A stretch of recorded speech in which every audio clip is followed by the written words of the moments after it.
Over 65 years on the throne, yet hers is a reign that nearly didn't happen. I think as for Princess Elizabeth, the abdication must have been catastrophic. Driven by duty, My whole life shall be devoted to your service. she's ruled over crisis and war Our thoughts today are with those in the South Atlantic. and dramatic social and technological change. Television has made it possible for many of you to see me in your homes on Christmas Day. She's seen over 12 prime ministers come and go. The Queen has a very sharp mind. She's endured the breakup of the empire and the creation of her beloved Commonwealth. The Queen had an instinct Of what the new Commonwealth was about. Throughout it all, she's been a steadying presence. Yet the most famous woman in the world remains mysterious.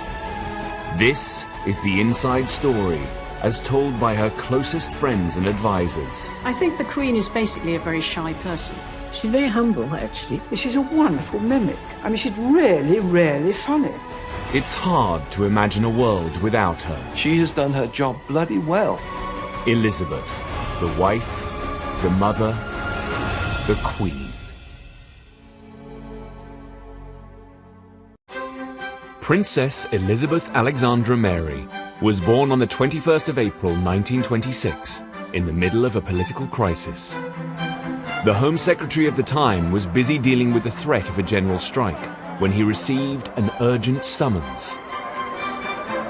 The birth of all royal babies had to be assented by a high level of cabinet, preferably the Home Secretary, and that meant he had to leave the general strike and go and basically sit in the next room while the Duchess gave birth to her little girl. Elizabeth Windsor and her younger sister Margaret Rose grew up with their parents, the Duke and Duchess of York, in their home at 145 Piccadilly, a mile from Buckingham Palace, never dreaming the palace would one day become their home. They called themselves We Four, Us Four, and they were never happier than when together. Because her father was second in line to the throne, he actually didn't have that much work, so she saw a huge amount of her parents, and this is very rare for children in the 1920s and 30s of the upper classes.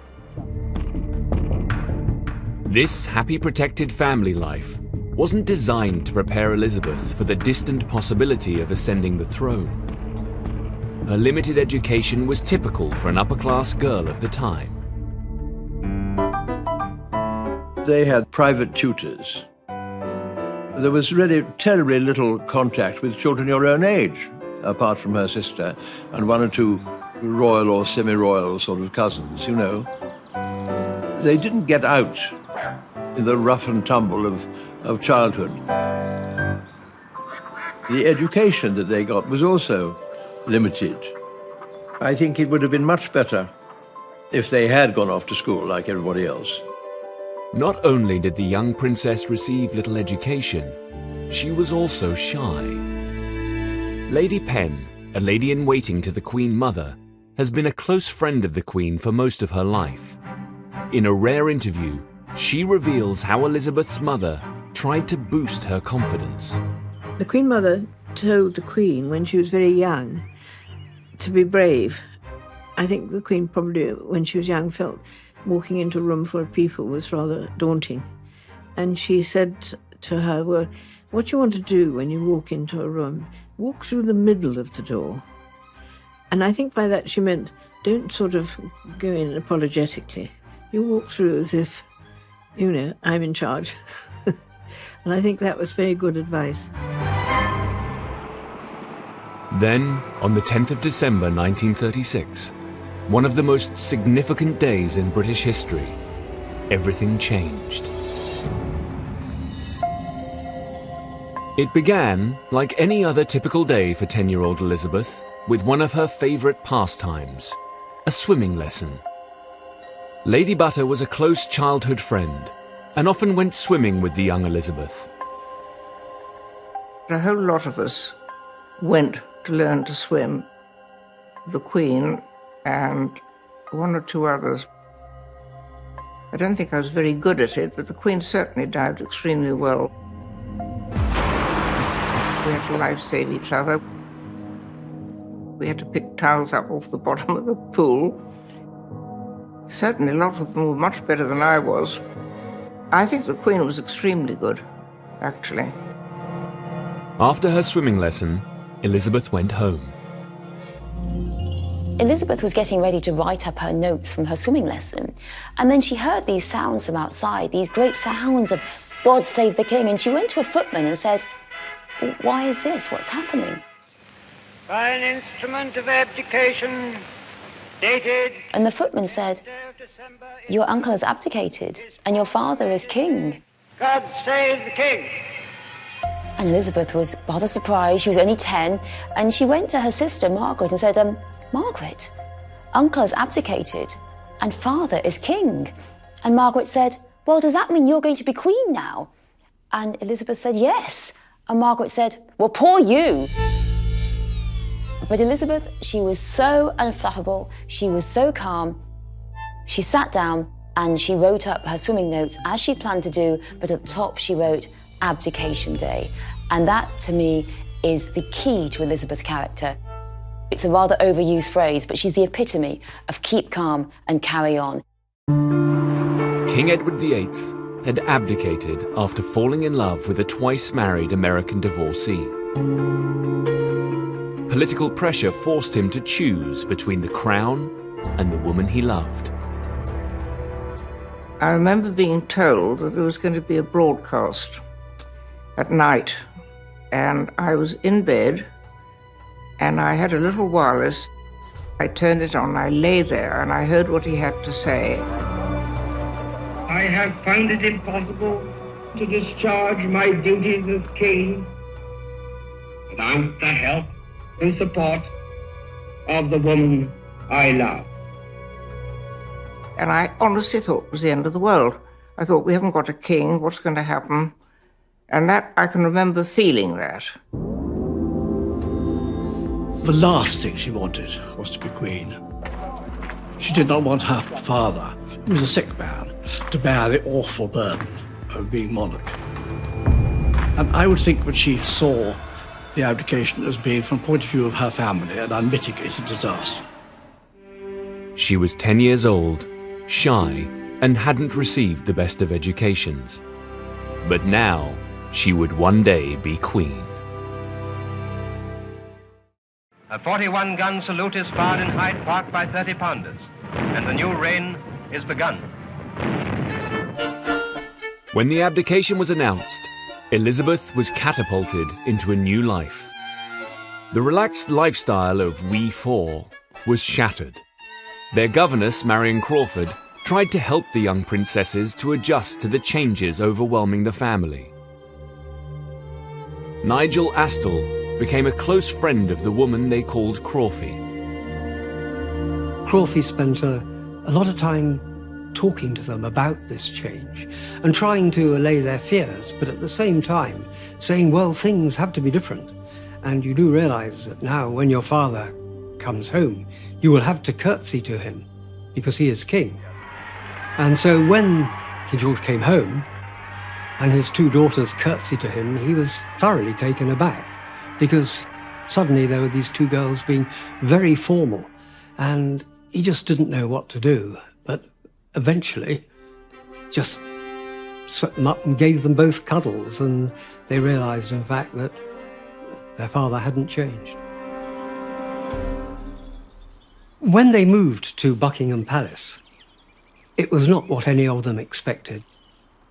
A lot of people think that these are fantastic places. They are luxurious, they exude comfort, but it is not like that.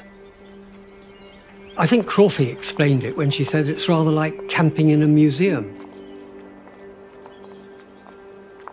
But the 10-year-old princess was able to join the Girl Guides and learn leadership skills early on. A lot of girls were asked to become members of the first Buckingham Palace Girl Guide Company, and I happened to be a lucky one. And so we got our uniforms, which was very exciting. And then we were divided into patrols. And I think I'm right, the Queen's was the Kingfisher, and I was certainly the Robin Patrol. I think she was her patrol leader too, so she had the responsibility for her patrol. We had to learn the promise, and we had to learn to tie knots, and we had to learn to signal Morse code. That was fun. Great, great fun. Even aged 10, she had a serious approach to life. Margaret Rose's best friend since childhood, Lady Glenconnor, recalls Elizabeth could be disapproving of her younger sister. Princess Margaret was always such fun. She was always thinking of sort of naughty things to do. I mean, we used to hide behind doors, and then when some wretched page came along with a tray, we'd jump out and say boo. And the Queen used to say, "You can't do that. That's very naughty." She was more serious, the Queen, than Princess Margaret. The princess's governess, Marion Crawford, noticed that even as a young girl, Elizabeth possessed an almost frightening attention to detail, which she would apply throughout her life.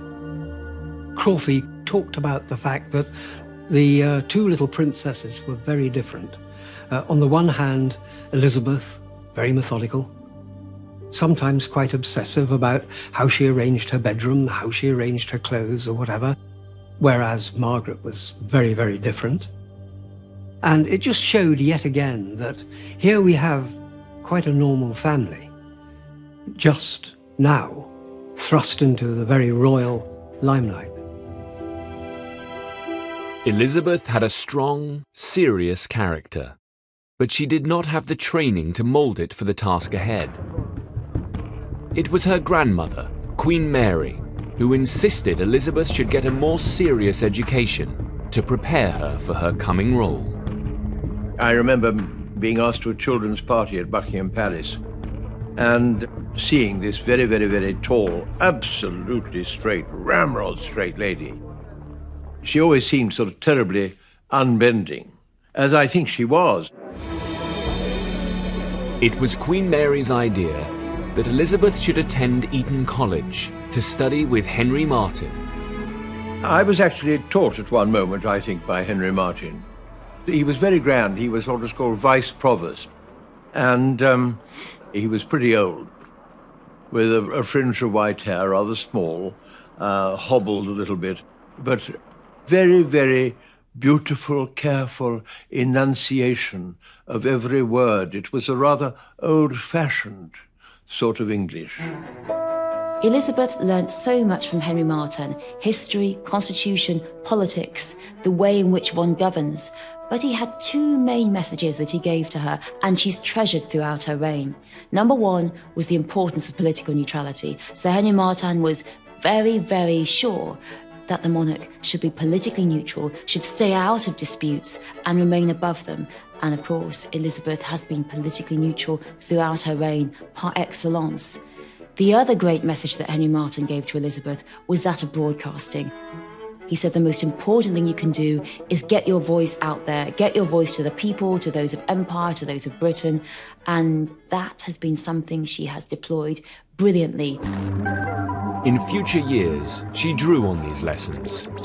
Throughout her reign, she refused to be dragged into party politics and used first the radio and then television to broadcast to her people. On the 3rd of September 1939, Britain declared war on Germany.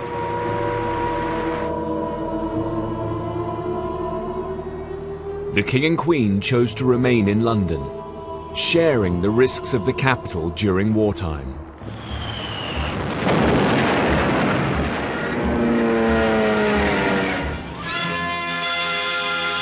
Latest outrage of the Nazis' indiscriminate fury is the bombing of Buckingham Palace. The royal family became icons of the nation as Britain came under attack. I think the King and Queen were fantastic examples. They got a bomb outside Buckingham Palace, and the Queen said she felt much better because they'd had exactly what everybody else had had.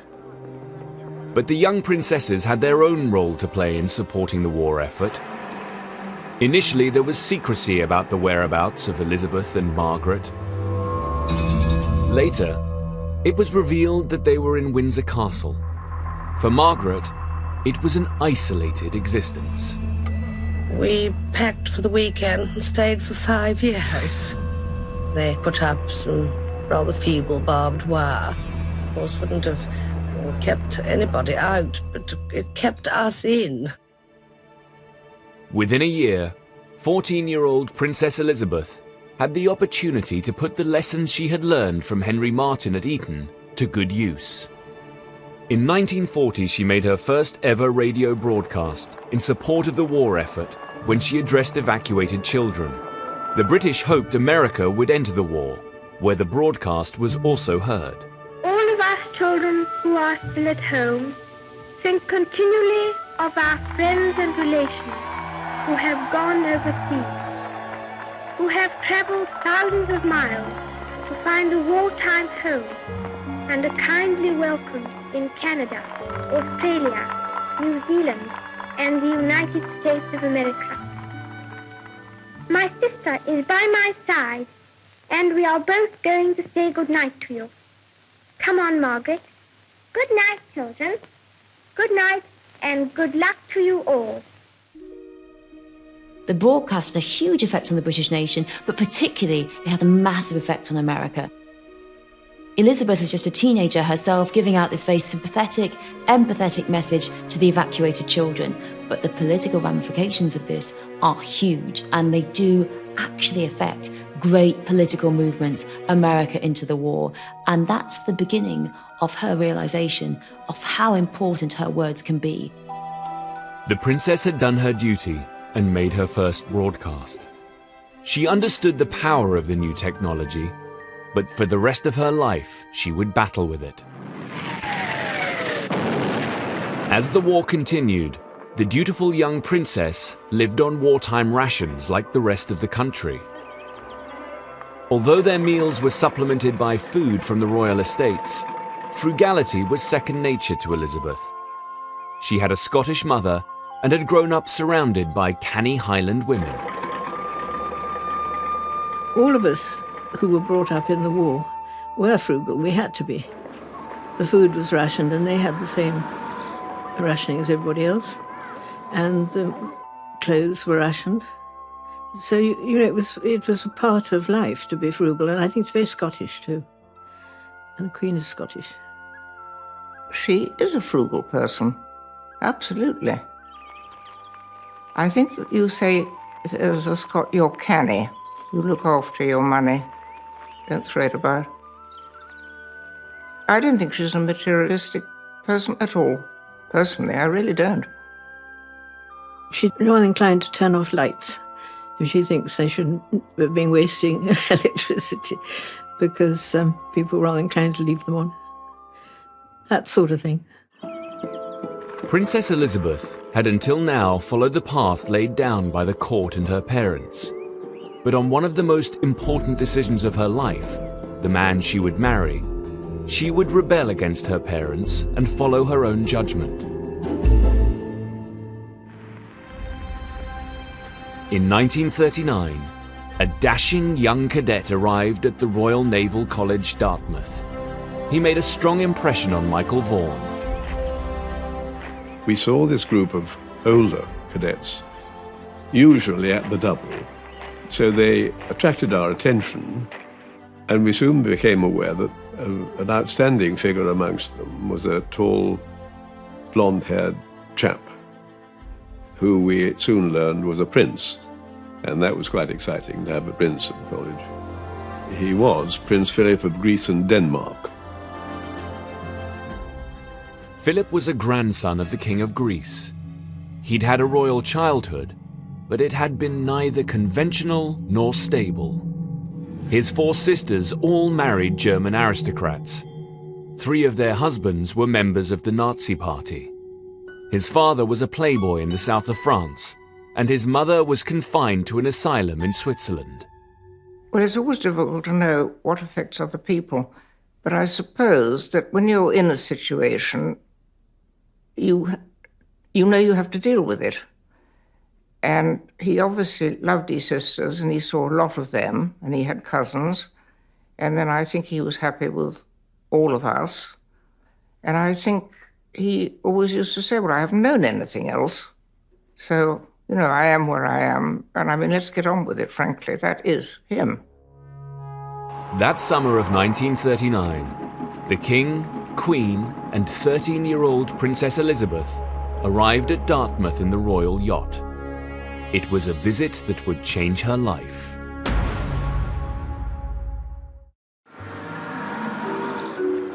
On their official visit to the Royal Naval College, Dartmouth in 1939, Princesses Elizabeth and Margaret planted trees, and a cadet was assigned to look after them. When the King and the Queen took her to Dartmouth, Prince Philip was designated to sort of look after her a bit and show her around. On the last night there, they gave a dinner party for a group of senior cadets.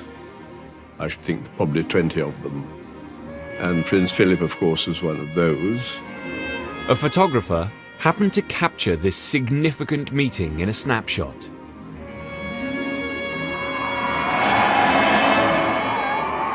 There was tremendous excitement among the cadets as the royal yacht steamed away from Dartmouth at the end of the visit. As the Victoria and Albert prepared to leave harbour, we'd all been told to get into these boats. And we all rowed downstream and followed in the wake of the V&A until she cleared the harbour. And then off she went, because we couldn't row as fast as she could steam. But one cadet didn't stop rowing. Prince Philip of Greece put on a burst of speed and pulled ahead of the other rowers. When they left, he got in a little boat and rowed out to sort of wave goodbye, which was quite a prank. And I should imagine rather frowned upon by the authorities. But that, I think, would have impressed her, and she would have thought enormous fun. And I think she must have seen something then, actually. The rumours then started. Everyone said, oh, yes, they fell in love, and they're writing to each other. Well, I'm not quite sure how firm the intelligence was about these things, but that's what we all thought. The intelligence was right. In this rarely seen letter, written on the eve of her wedding, Princess Elizabeth described how Philip captured her attention. The first time I remember meeting Philip was at the Royal Naval College, Dartmouth. Then he went to the Pacific and Far East for 2 years. But her mother had in mind a much more traditional royal suitor. At Windsor Castle, in the midst of wartime England, Elizabeth and Margaret were surrounded by Grenadier Guards. The young Guards officers who were on duty at the castle became friends, and so they saw a lot of them. The young officers garrisoned there were some of the most aristocratic soldiers of their generation, and the most eligible. The King and Queen invited a few to meet Princess Elizabeth. I think that the Queen Mother's hope for Princess Elizabeth was very much that she would marry a Grenadier Guard. That was sort of the ideal. And there were, of course, various candidates. The Queen Mother encouraged Elizabeth to make a conventional British aristocratic match. So a few wartime balls were organised in the castle. They did have a party occasionally, a ball, which we were lucky enough to be invited to, and if you didn't live there, you stayed. And then I think it must have been the Blues and Royals were stationed in the Brigade of Guards in Windsor, so there were lots of young men available and delighted to have an evening out. I do remember the fun of the dancing and the boys and everything. They had a band, and the whole thing was just wonderful. I mean, you were taken out of the horror of the war. A marvellous 24 hours. Not only did none of these young aristocrats catch Elizabeth's eye, she was also about to stand up to her parents again. She wanted to play her part in the war effort, but her father had reservations. Finally, Elizabeth was permitted to join the ATS, the women's branch of the British Army, to train as an ambulance driver. The princess, who was on the eve of her 19th birthday when these pictures were taken, is at the wheel of a 1,500-weight truck in convoy. Although she drives it with apparent composure, she had no experience of driving before she commenced her training. Her image as an ambulance driver played a potent part in wartime propaganda and was considered a huge success. Her persistence had paid off. The German war is therefore at an end. We may allow ourselves a brief period of rejoicing. Approaches to Buckingham Palace were almost continually jammed.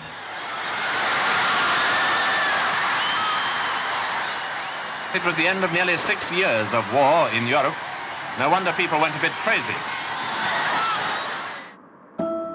In the aftermath of war, Elizabeth's determination to follow her own path grew even stronger. She continued to defy her parents and the court by becoming more committed to Prince Philip. The relationship wasn't exactly welcomed in royal circles. I'm afraid the courtiers, and by that I really mean the Queen Mother's close friends, they were pretty hostile to him. He wasn't something they could quite sort of put their finger on. He had a lot of German relations. That wasn't particularly fashionable at that time, obviously. He was also absolutely penniless. So, there were many things sort of going against him.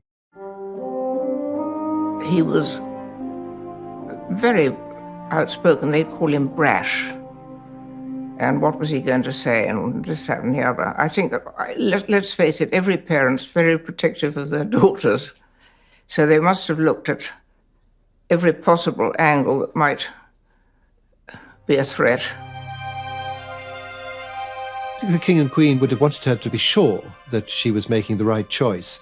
And in a way, I've always thought that by marrying Prince Philip, that was the one time when the Queen stepped sort of right out of the normal sort of plans for her and did something really rather unconventional. Elizabeth had made up her own mind. She got engaged to Philip, but King George asked his daughter to keep her engagement secret until after they had completed their first major overseas tour. February 1947. HMS Vanguard transported the royal family across the equator to South Africa. On the way, Elizabeth had time to relax. But now she also had to apply herself to her royal role. And she would do this with the duty and foresight which would become defining characteristics of her entire reign. Pretty well everyone in Cape Town must have been there to welcome the royal visitors, lining the streets, watching from windows and balconies, waving and cheering. The climax of the tour was Elizabeth's 21st birthday, and it was her own idea to mark it with a radio broadcast. The lessons learned with Henry Martin at Eton were now helping to prepare her for her future role as Queen and head of the Commonwealth. Sir Sonny Ramphel worked closely with the Queen during his 15 years as Secretary-General of the Commonwealth. He saw in this speech Elizabeth preparing herself for a new style of leadership. I always felt that Elizabeth came to the throne with a kind of intuitive understanding that she was going to preside over the Commonwealth. That would be different. That would not be her father's Commonwealth. She had gone to Africa as part of her getting to know the Commonwealth she would inherit. So I think Elizabeth had an instinct for the newness of the time to come. As I speak to you today from Cape Town, I am 6,000 miles from the country where I was born. But I am certainly not 6,000 miles from home. That is the great privilege belonging to our place in the worldwide Commonwealth. That there are homes ready to welcome us in every continent of the earth. What's particularly striking about the speech is its extraordinary combination of ancient traditions and modernity. It is a direct appeal to the youth, the future. But then she speaks also to the king's subjects, whomever they may be. And that's a particularly important thing for the Commonwealth going forward as a non-racial organisation, a real collective identity. There is a motto which has been borne by many of my ancestors, a noble motto, I serve. Through the inventions of science, I can make my solemn act of dedication with the whole empire listening. I should like to make that dedication now. It is very simple. I declare before you all that my whole life, whether it be long or short, shall be devoted to your service and to the service of our great imperial family to which we all belong.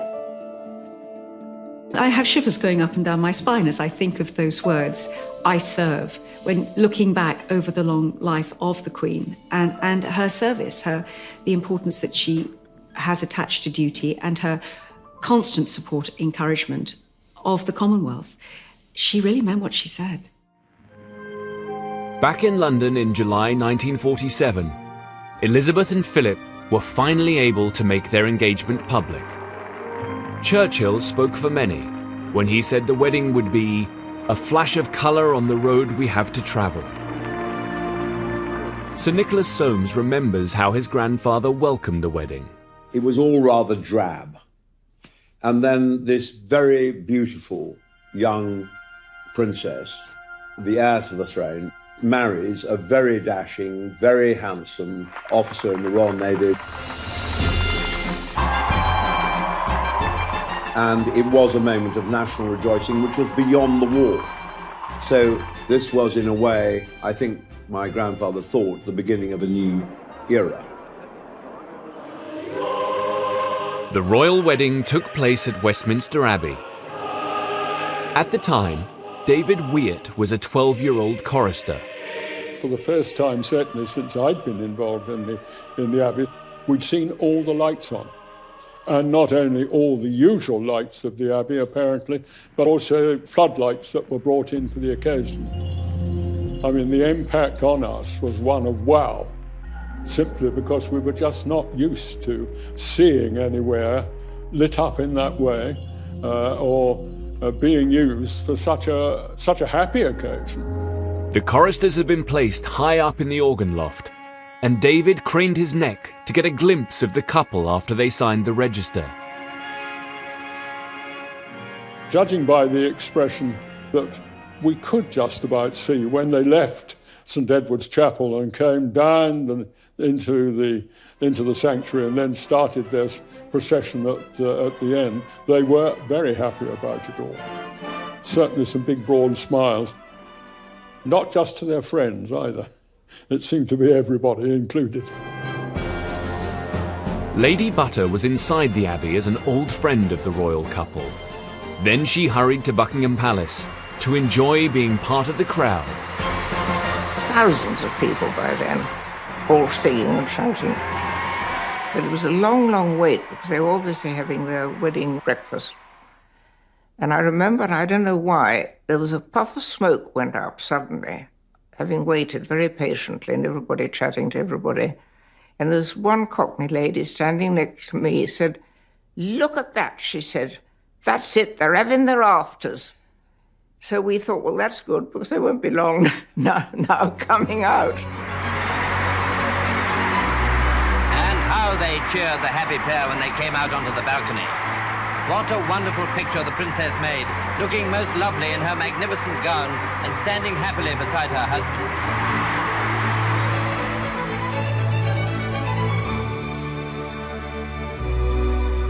Lucky her, I think we thought, and lucky all of us, frankly.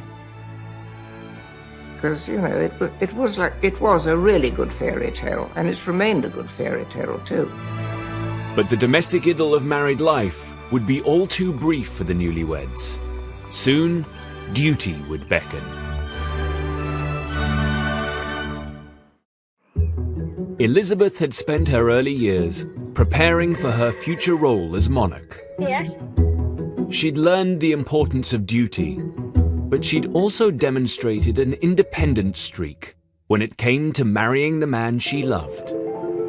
With her handsome husband by her side, she could concentrate on enjoying married life. They set off for Malta. Prince Philip was stationed there as a naval officer and had command of his own ship. In Malta, Elizabeth could put thoughts of becoming queen to the back of her mind. Martin Scicluna was a teenager in Malta in 1949 when Elizabeth became a close friend of his grandfather.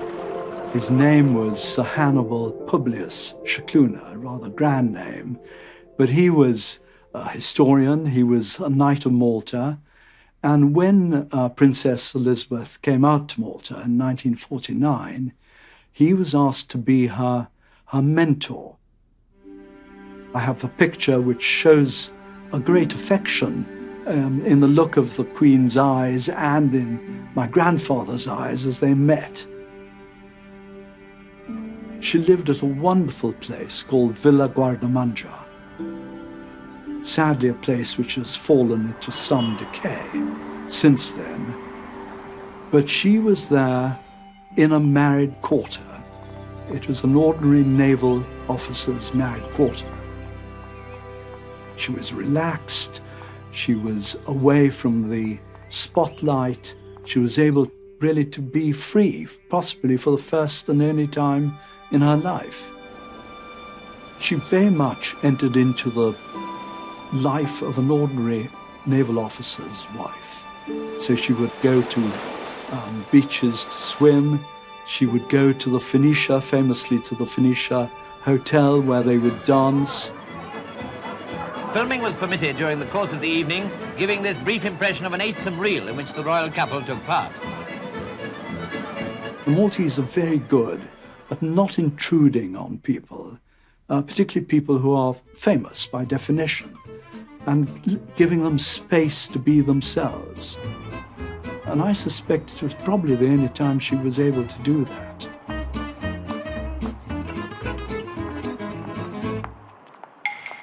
But for Princess Elizabeth and Prince Philip, the idyll in Malta drew to an end. In 1948, their first child, Prince Charles, had been born, followed by Princess Anne 2 years later. But there was growing concern in London over the health of King George. As his condition deteriorated, Elizabeth was compelled to undertake an increasing number of royal duties. The king had been due to go on a tour of the empire in 1952, but illness meant that Elizabeth and Philip went instead. Their first stop was Kenya, and Elizabeth's private secretary carried in his briefcase the accession documents for the princess, just in case. 5 days into the tour, King George VI died. In London, Prime Minister Churchill's private secretary, Jock Colville, had to break the news to him. Jock Colville goes upstairs to tell my grandfather that the king has died. And my grandfather is in floods of tears, sitting up in bed, very emotional, and said to Jock Colville, "Jock, imagine something happening that's the worst thing in the whole world."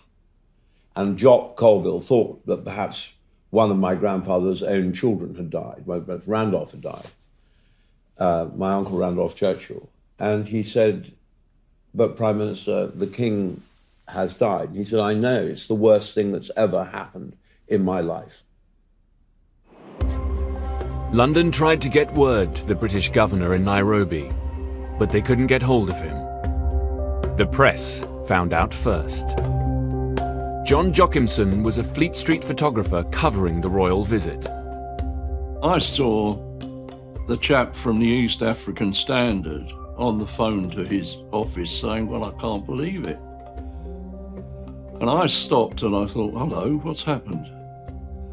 And then he said something about that the king had died, and it's the first they knew about it. Jockimson overheard a journalist telling Elizabeth's private secretary about the king's death.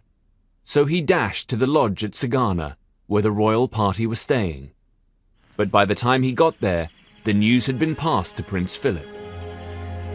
It was shattering, because there they were in Kenya, perfectly normal married couple, having a very happy life. And overnight, I mean, to be told this, and for Philip to have to break the news to the Queen. We were standing outside the Royal Lodge with our cameras in our hands, and somebody came out and said, Her Majesty requests that no pictures be taken. So we, three of us, put our cameras on the deck, you know, in the dirt. And we said, no, well, we're going to stay here and see her as she comes out. And about 5 minutes after, she came out in the cars quite slowly. I remember her looking so sad, and she just raised her arm, much to say thank you for not taking the picture. I shall never forget, she came back dressed in black, coming down the steps of the aircraft and realizing, well, that was it. Everything had changed. And being met at the bottom of the steps as Queen. At the foot of the steps stood her Prime Minister, Winston Churchill. He saw in this young woman a monarch he could guide. I think that my grandfather saw and realized in the new Queen that this was the new Elizabethan era, and that it was a modern era and an era full of hope and promise. And he loved her. I mean, he did love the Queen. There's no doubt he absolutely adored her.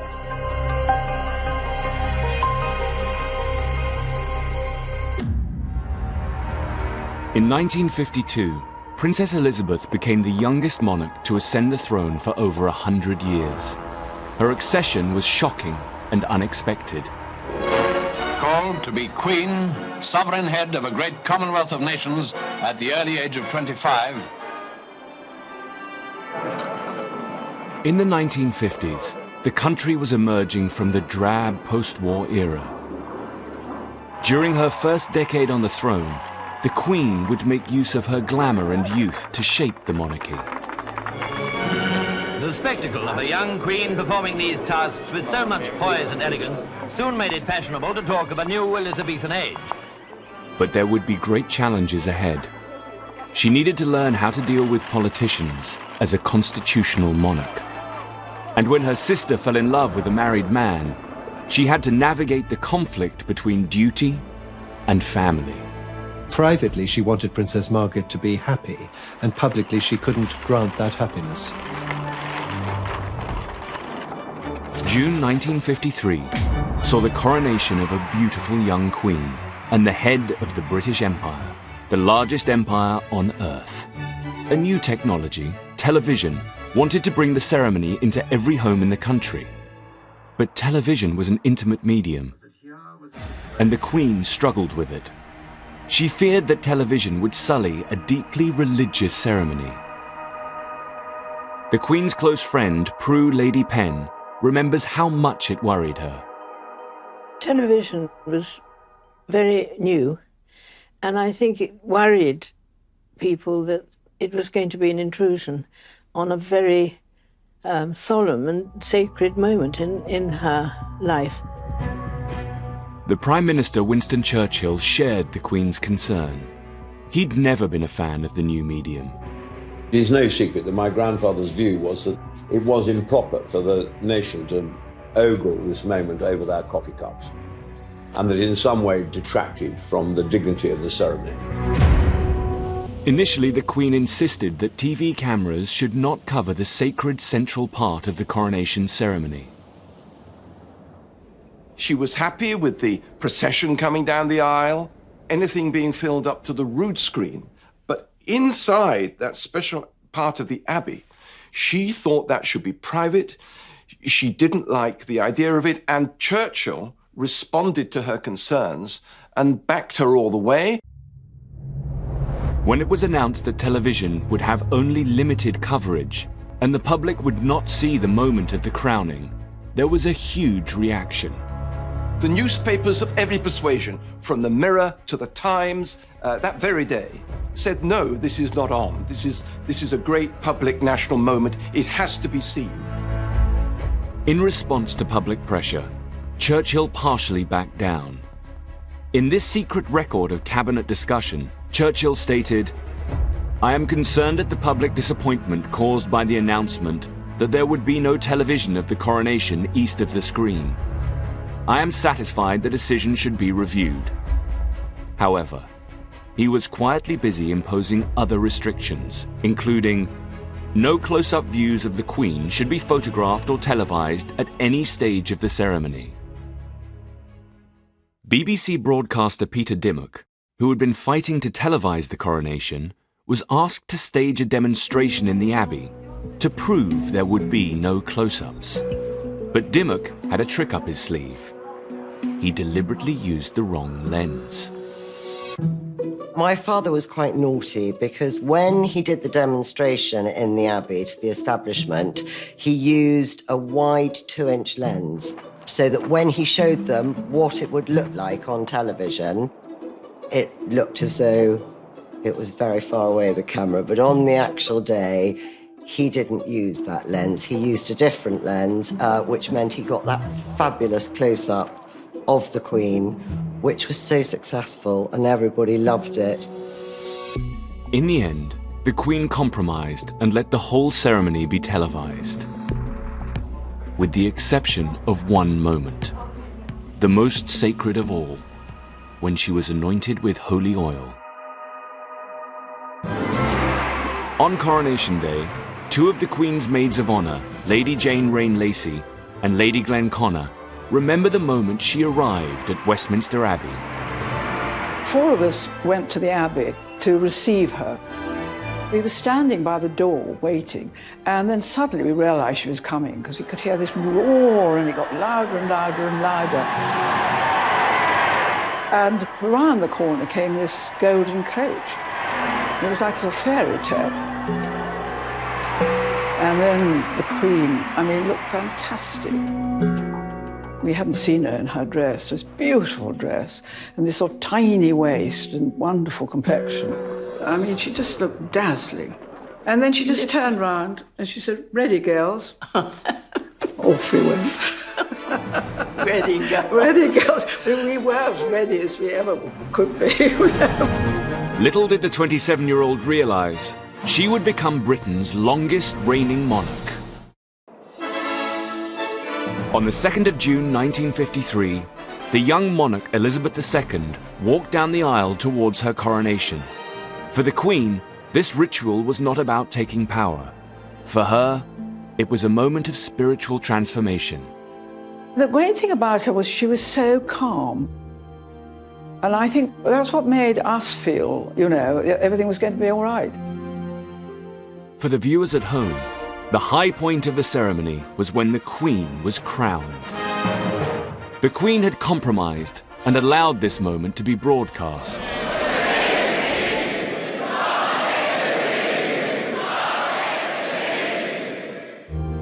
Before she received the crown, she was handed the orb and scepter. They weren't just symbols of worldly power. They had a sacred significance too. The Archbishop of York, John Sentamu, who has preached before the Queen, explains. She's given the orb, which is made up of about 600 jewels and pearls, and on top a cross saying Christ is Lord of the whole earth. And then she's given a scepter with a big diamond in the middle, and again on the top it's got a cross. The scepter is telling her, Queen, your power comes not from Parliament or inherited from your father, but from God. But the Queen's deep faith meant that the holiest moment of all was not televised. The Queen insisted the cameras did not show the sacred anointing with holy oil. head is anointed for wisdom. The chest, which is where the heart is anointed for mercy, for kindness. And then the hands are anointed for service. To prepare the Queen for the holy moment, her elaborate robes were taken off, and she was dressed in a simple white shift. It brought a lump to my throat, but she looked like a very young girl, younger than 26, I think she was. She looked like 18, and so vulnerable and defenseless in a way, just sitting there. And we were able to see it because we were just there, and very few people did. I remember feeling quite choked by it. I'd never seen her look like that before. She'd always been very dressed up when I'd seen her in beautiful dresses. And here she was with nothing. For Lady Glenconnor, it was nearly too much. It was while the Queen was being anointed that I thought I was going to faint. Luckily, Jane could feel me sort of swaying, and Black Rod, who was just by me, realised and pinioned me to the pillar with his arm, and just gave me that much support. For the Queen, the coronation had transformed her into a servant of God. But when she returned to Buckingham Palace, the Queen was reminded that she was also a mother and a monarch. When we got back to the palace, the Queen walked in, lifted off the crown with a sigh of relief. I think she said it was giving me a headache. Very heavy. Yes. And she put it down on this little side table, and somebody came forward and gave her a cup of tea. We were all having tea and sandwiches. And then Prince Charles came running in, and he made a beeline for the crown. And I was not that near, but near enough. I could have made a lunge for it. But somebody, I think it was Prue Penn, rushed towards him and got it just in time. You could see his little podgy hands also getting ready to try it on for size. At the end of the long day, the Queen had promised to serve her people. Now she stepped onto the balcony to enjoy their acclaim. What was so wonderful was everywhere the Queen went, we had to go too. We had this wonderful view of everything. Yes. We were in the front row next to I know, it was the sort of roar of love. You could feel it, couldn't you? Coming at you. It was more or less something that sort of hit you. You can't imagine what it was like. This blaze of colour and pageantry and a beautiful young Queen. Well, of course, it was a beautiful young Queen, you're right, because nothing else, I'm afraid, will ever come near it. No. A middle-aged man, it isn't quite the same thing, is it, Jane? Yeah. 2 years after the pageantry and reverence of the coronation, another event showed the Queen's intense Christian faith, when the exciting American evangelist Billy Graham arrived to tour Britain. We believe that he died. We believe that he rose again. But that's not enough to make you a Christian. That's an intellectual faith. There must be the receiving, that act of trusting and commitment to Jesus Christ as your Lord and Master and Savior.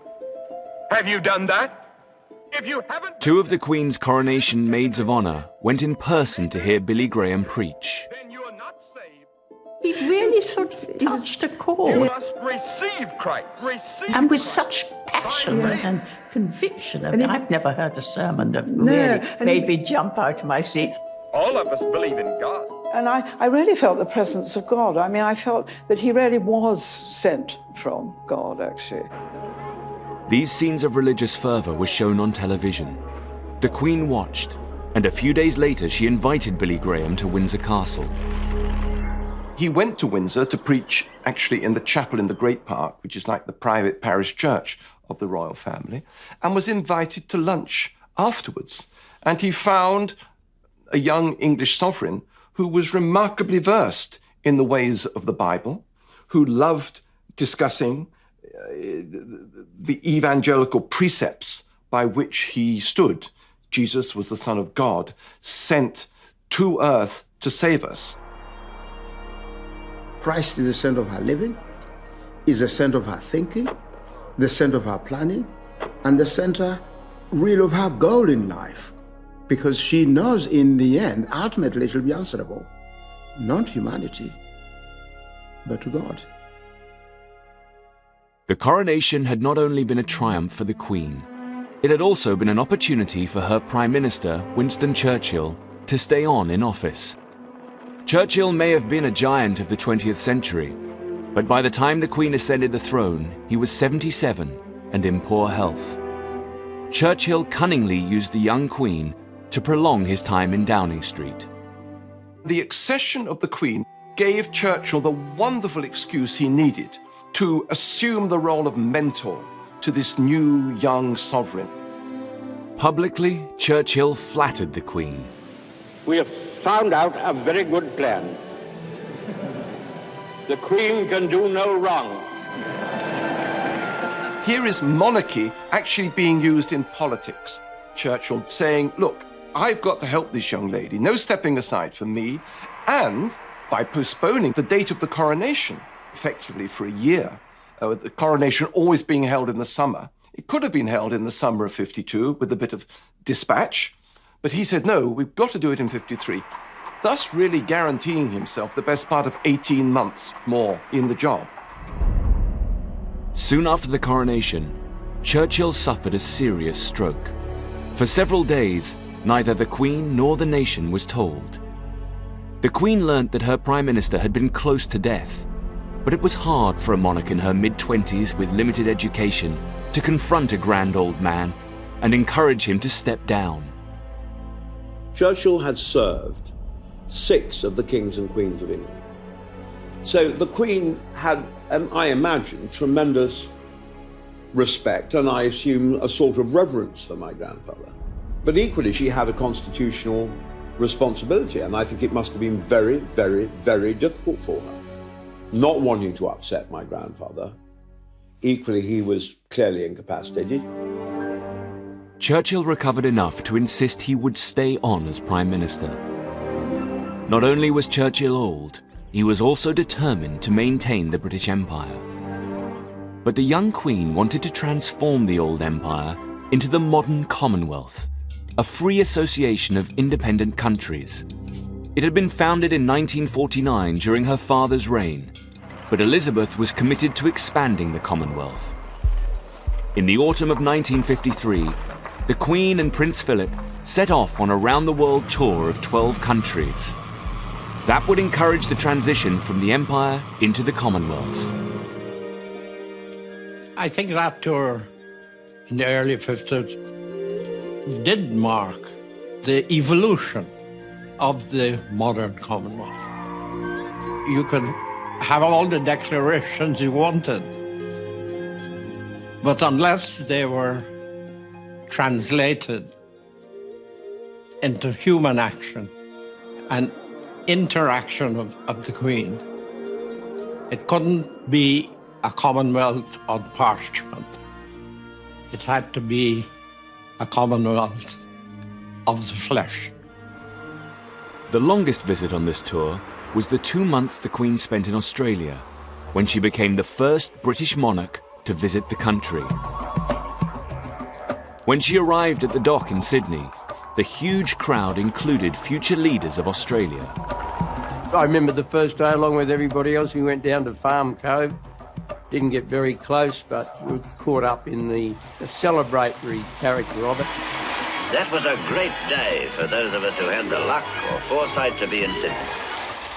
And it was a beautiful Sydney day, and there's no city in the world that can turn on a welcome with a harbour quite like Sydney. It was an extraordinary tour. She met something like 6 to 7 million Australians out of a population of 9 million. It really was a combination of Grace Kelly meets the current Duchess of Cambridge in terms of popularity, a real interest and affection for the Queen. Melbourne, where the Queen and His Royal Highness were given one of the most tumultuous welcomes of the whole tour. Nearly 1 million people, many of whom had been waiting 24 hours in the streets, were there to wave and to cheer. The writer Thomas Keneally, then aged 18, was a Republican. He wasn't a fan of the Queen, but he could see her allure. I have no ill will towards the monarchy, but I wasn't very interested But my little brother and all these schoolmates went to the local oval and lined up. And I think that's when Australians learned that the Queen was willing to stand beneath bright skies and warm sun and swallow flies for us. Across the globe, the Queen's tour accelerated the transformation of the empire into an expanded Commonwealth. The Queen really was seeing the Commonwealth evolving in a very different way, as a collective identity. Modern Commonwealth has been the Queen's version of identity politics, crossing all those boundaries and embracing diversity. But the tour wasn't without its problems. The visit to Sri Lanka, then known as Ceylon, would bring the Queen into conflict with her Prime Minister, Winston Churchill. The row was about a planned visit to the most sacred Buddhist temple, said to contain the tooth of the Buddha. Churchill tried to tell her what to do. She was going to go to Kandy and visit the Temple of the Tooth, and indeed it was extremely important that she did so, and if she didn't visit the Temple of the Tooth, then Ceylon was going to cancel the visit. But when Churchill got to hear about this, he realised she'd have to take her shoes and stockings off, and Churchill thought this was undignified and inappropriate, and was dead against this. Finally, an elder statesman was consulted, and very sensibly he said, actually, taking your shoes and stockings off in the Temple of the Tooth is no different from taking your hat off in church. The Queen went to the Temple of the Tooth and everybody was perfectly happy. The Queen ignored her Prime Minister and removed her shoes. It always struck me, while I was Secretary General, that the Queen was always happy in the Commonwealth. In some ways, in Britain, she was a bit dour. But in the Commonwealth, she was laughing. She was involving herself. And when the brew was ready, it was offered in a coconut shell to the Queen.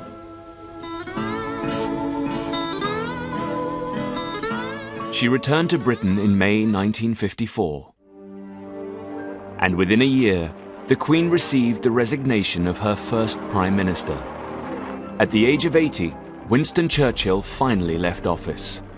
The Queen did him the great honour of coming to dinner at 10 Downing Street in his last week. The Queen lifted her glass to my grandfather and she said, "To my Prime Minister." And my grandfather, without any preparation, he stood up and he said, "I propose a health I used to drink when I was in the 4th Hussars at Bangalore in India in the reign of Your Majesty's great-great-grandmother, Queen Victoria. And I drink to the wise and kindly way of life of which Your Majesty is the young and gleaming champion." And my mother told me that there was absolute silence in the room. The Queen had to endure the decline of a great Prime Minister. Next, she had to endure the mistakes of his successor. Radio networks throughout the world relayed Sir Anthony Eden's broadcast on Suez. Likely to inflame the whole Middle East with all the... Anthony Eden had been waiting for years to become Prime Minister. Then he rashly took Britain into conflict with Egypt over the Suez Canal. Tanks had been ashore for some hours and were engaged in dealing with pockets of resistance. Eden lasted less than 2 years as Prime Minister. When an issue like the Suez crisis comes along, the Queen is obviously extremely well informed by a great number of people and may have very strong views about it, but one of her great skills is, as a constitutional monarch, to be above politics, and therefore she must keep out of the day-to-day drama of the affair. When it came to her prime ministers, the Queen was learning the limits of her political power. But could she use her youth and glamour to reshape the monarchy? In the 1950s, London was coming back to life after years of austerity. The Queen was at the centre of a glamorous world of show business and British fashion. Her Majesty, talking with Miss Munro, remarks that they were neighbours at Windsor. She may have been Queen, but she and Prince Philip were able to throw themselves into the colourful world of London nightlife. Her close friend Prue Penn remembers. People, I suppose, now see a 91-year-old lady and they forget the fact that she was actually once young. I can remember going with her and Prince Philip to a nightclub in Leicester Square called the 400, which was the smart place to go, where we had drinks and something to eat and danced. She loved to do normal things, like you do when you're young. Clothes were crucial to how the Queen projected her image on the world stage. But initially, she inherited her mother's fashion designer, Norman Hartnell, who designed her wedding dress.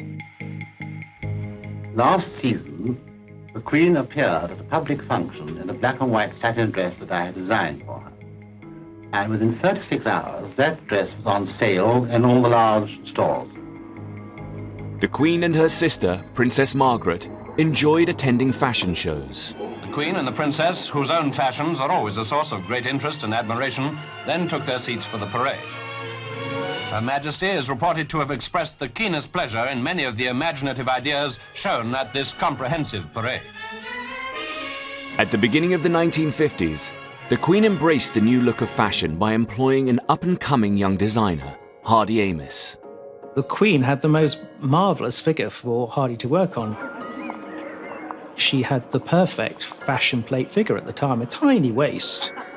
I remember we did have one dress back for alteration and pressing at one time, and we couldn't even get a model girl into it. It was so small. Really small waist, but of course a wonderful full bust, which worked wonderfully on all those 50s evening gowns. The young designer was able to help the Queen project a new, modern image of the monarchy. Lieutenant Colonel Hardy Amis, a Special Forces commander in the war, burst open the frontiers of post-war fashion. Whereas Hartnell did a lot of fluffy, frilly dresses with a lot of embroideries on them. That was never Hardy's look, and he liked things to be very clean and simple. He always used to say to me, it was one of his stock phrases, was honour the cloth, honour the cloth. In other words, don't fuss the cloth up, let the cloth speak, and that's what Hardy liked. It was Amis who designed some of the most striking outfits on the Commonwealth tour, including this dress worn in Australia. One of my favourite dresses was the white lace dress that the Queen had in Australia. It was such a chic outfit. It was unusual that it had a very narrow, straight, long skirt showing off her slim hips, a fantastic narrow waist, that wonderful bust, that wonderful little parasol, which was just a very 50s accessory. I always thought she looked in that like a 50s fashion model and not so much like the Queen of England. She really did look amazing. The Queen and her sister both dazzled the world with their youth and glamour. But the Queen was about to discover the potential for conflict in her role as sister and as monarch. She had always been close to Princess Margaret. Princess Margaret told me that she'd had a dream and she dreamt that the Queen had died. And she woke up, she was so horrified by this dream. I got to ring her up. So she went to the telephone and rang her up. And the Queen sounded slightly sort of short and said, hello, can I help? Anything you want? She said, no, it's all right. I just wanted to hear your voice because I had a dream last night that you died. And I just wanted to be reassured that you hadn't. And she said, well, it's very sweet of you, but do you mind if I go? I have got a very important visitor here at the moment. The spark for the conflict between the two sisters began when they had undertaken their first major foreign tour, accompanying their father, King George VI, to South Africa. Princess Margaret was 16 and spent a lot of time with Peter Townsend, a war hero who served the king. Lady Glenconnor was Princess Margaret's closest friend, and for the first time, she reveals how the romance began. They went in this wonderful train, and they took their horses. And Princess Margaret said every evening and every morning the train stopped. And they went off into this sort of magical South African desert or wherever it was, riding. And I think that was the moment that she first noticed and fell in love with Peter Townsend, who was, in a way, the king's sort of adopted son. I mean, he was a war hero. He was very, very good looking. But he was married and he had children. This relationship would turn into a problem for the Queen. 3 years later, another friend spent time with Margaret and Peter Townsend at Balmoral as their romance blossomed. I thought they were in love, and the more I saw after 7 days, I was convinced of it. When I went back to London, I said to my mother, do you know something? I think Princess Margaret and Townsend are in love. And my mother said, don't be so romantic and ridiculous, Jane. He's the king's servant. She couldn't possibly be in love with the king's servant. That would be utterly wrong. In early 1953, Margaret privately requested the Queen's permission to marry Townsend. The Queen asked Margaret to wait until after the coronation. On Coronation Day, journalists noticed Princess Margaret's affection towards him. They reported Margaret was in love with a divorcee, Peter Townsend, which posed a serious problem for the Queen as head of the Church of England. I think she would have been happy for whatever happened as long as Princess Margaret was happy. That would have been her main thoughts in all of that. I don't think she had any sort of strong feelings about the fact that he'd been married before and he was divorced. I mean, I don't think that came into it. But he was quite a lot older than her. And of course, he was a divorced person in those days. I mean, divorced people weren't allowed to come to Ascot. It's all so changed now. But it was very difficult for the Queen to know how to respond, really. Now the Queen faced conflict between her affection as a sister and her duty as a monarch. I think the Queen's view of the romance is very complicated because she was head of the Church of England, and so therefore she had to take a certain line. So privately she wanted Princess Margaret to be happy, and publicly she couldn't grant that happiness. When Edward VIII fell in love with a divorcee in the 1930s, the affair was initially hushed up. But by the 1950s, the popular press was cheering Margaret on. 96% of Daily Mirror readers wanted her to marry Townsend. The Queen may have wanted her sister to be happy, but the palace acted decisively to get rid of the problem by posting him to a British embassy abroad. Well, in 1953, when it all became public, Tommy Lascelles, the Queen's private secretary, packed him off to Brussels, got him out of the way. While Townsend was in exile, the newspapers kept running the story. In August 1955, Princess Margaret was in Balmoral for her 25th birthday. Hundreds of journalists camped on her doorstep because on that day, Margaret no longer needed the Queen's permission to marry. Margaret found herself splashed on the front page. When Townsend returned from his banishment, the press hounded him relentlessly. Initially, he stayed with Prue Penn. What he minded most was this press intrusion, which he found terribly hard. They followed him everywhere. Seldom can a man have been so widely discussed without being able to say a word for himself. And I know when he came to our house, he tried to give them the slip, but he couldn't. And they were round him in motorbikes and cars and goodness knows what. What the press didn't realise was that the palace plan to scupper the romance had worked. Prue Penn noticed how things had changed. It'd been such a sort of rocky road, in fact, that I think it had probably killed something. You know, I think something like that does. By 1955, when he came back, the general public were all saying, well, she's 25 years old now, she can do as she wishes. But I think the romance was over. It had fizzled out. A few weeks later, Margaret made her decision public. The love and affection, sympathy and understanding of the nation and Commonwealth go out to Princess Margaret in her courageous decision.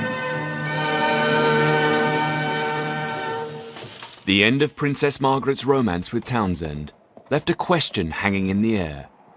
Had the Queen's commitment to doing her duty sacrificed the long-term happiness of her sister? Princess Margaret's closest friend remembers the last time the couple met, 40 years after their romance ended. Peter Townsend came to lunch with her, and I said, what was it like seeing him? And she said, well, charmingly, she said, well, he hadn't changed at all.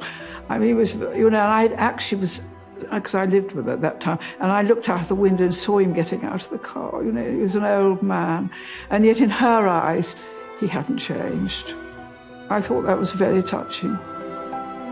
But the conflict between family and duty as monarch would cause even bigger problems in her relationship with her husband. When the young Princess Elizabeth had daringly decided in 1947 to make Philip her husband, she defied her family's expectations.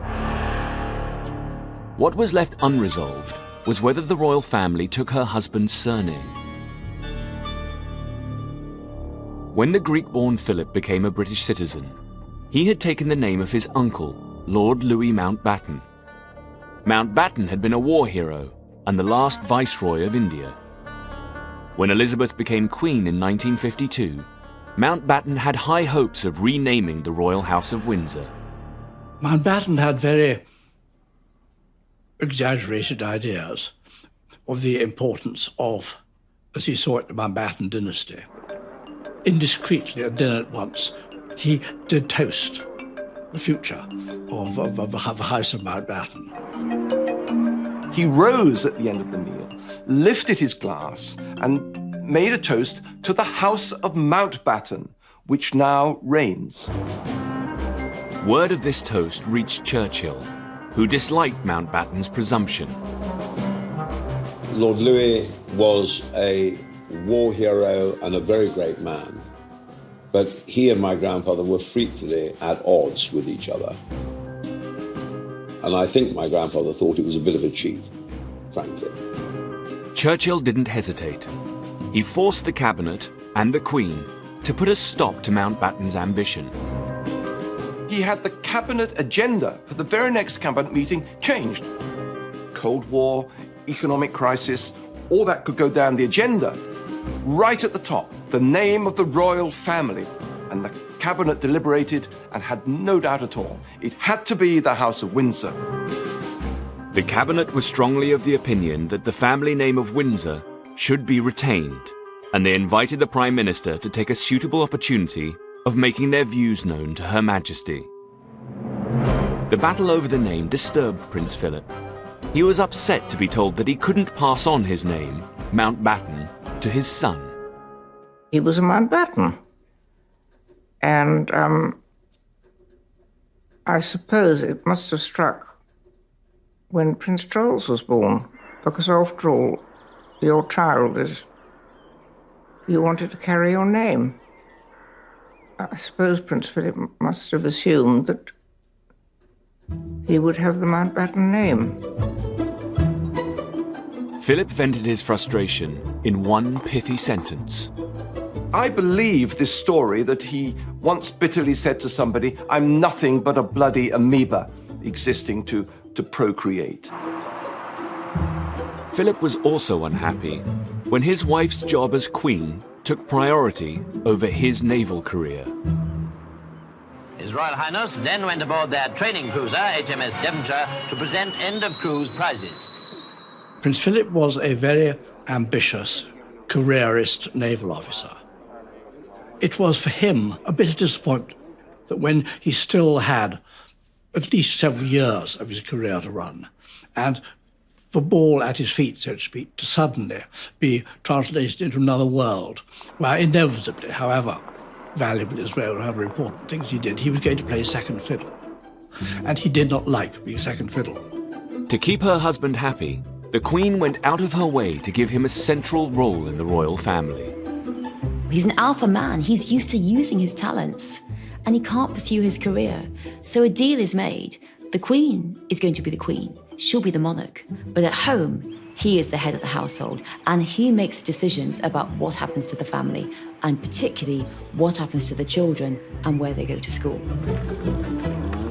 Philip was determined that Charles should go to his old school, Gordonston, famous for encouraging physical toughness.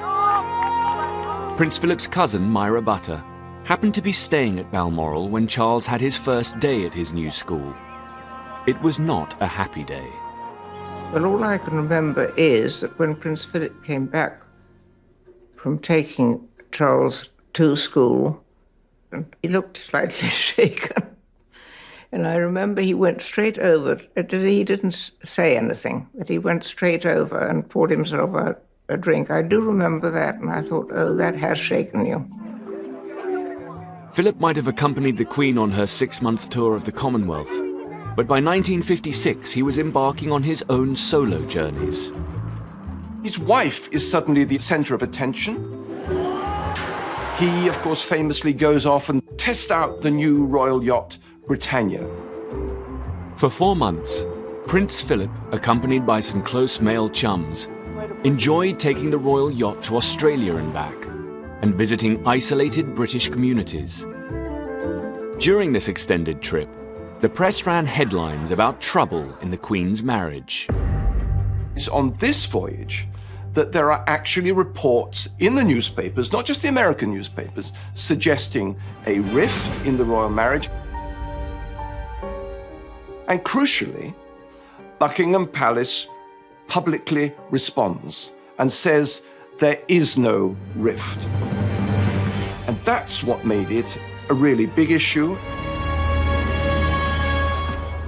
But in 1960, 10 years after Anne's birth, the Queen was pregnant again. Now comes confirmation of the rumour and the forecast of a happy event early next year. Everybody is delighted with the news. Now she took decisive action to heal any issues with Philip over the surname. She told her Prime Minister, Harold Macmillan, that she had set her heart on a change of name for the royal household. The Queen wanted the name of any grandchild without a royal title to be Mountbatten Windsor.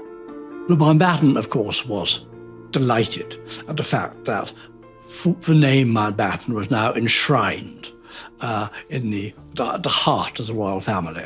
He would have preferred just plain Mountbatten, without any of his Windsor nonsense. But Mountbatten Windsor was a great deal better than just Windsor. The 1950s had been a decade in which Elizabeth had learnt to be a queen. She had successfully deployed her youth and glamour to project a modern monarchy. But crucially too, she had discovered the potential for tension between her royal duty and her loyalty to family. Next time, the Queen is attacked for being remote and out of touch with her people. The personality conveyed by the utterances which are put into her mouth is that of a priggish schoolgirl.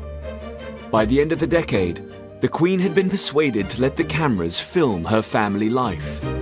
I don't think Prince Philip liked it very much, but the Queen was wonderful about it. And the film, of course, had a marvellous response. But would it be enough to win over her people?